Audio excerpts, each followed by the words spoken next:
Saya nak beritahu bahawa di kalangan saudara dan sekalian, tuan-tuan dan puan yang ada pada hari ini mewakili 7,000 sukarelawan saudara, tuan-tuan adalah merupakan mereka yang saya sifatkan berhati-hati semuanya. Kerana di waktu kita melihat ramai mereka yang tidak dipedulikan dalam masyarakat, kita melihat kadang-kadang ramai yang terbiar tidak dipedulikan dalam keluarga mereka.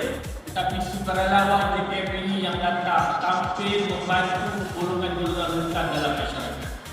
Dan saya yakin dan percaya di kalangan sukarelawan JKM ini, kita bukan golongan yang datang sekadar untuk membuat konten.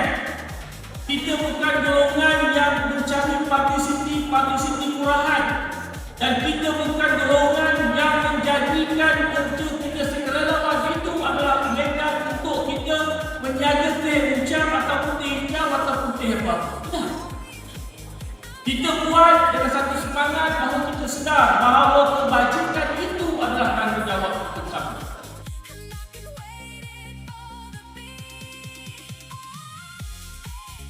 Pada bulan ini kita akan menyambut bulan kemerdekaan.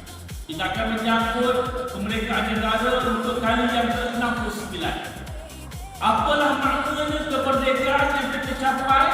Apalah maknanya arti kemerdekaan kalau kita melihat ramai lagi di warga kita yang tidak dipandang dan sebagainya.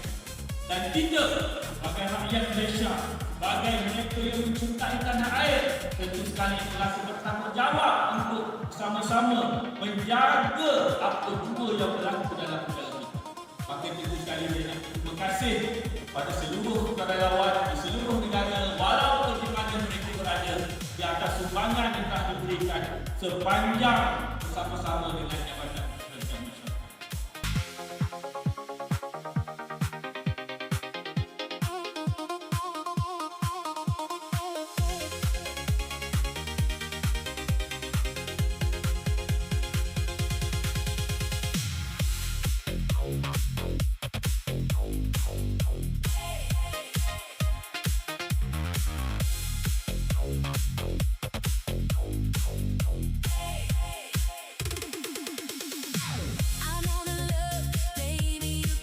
Sebenarnya pelibatan saya di dalam kerja-kerja sukarelawan ni di awal tahun 2003 lagi.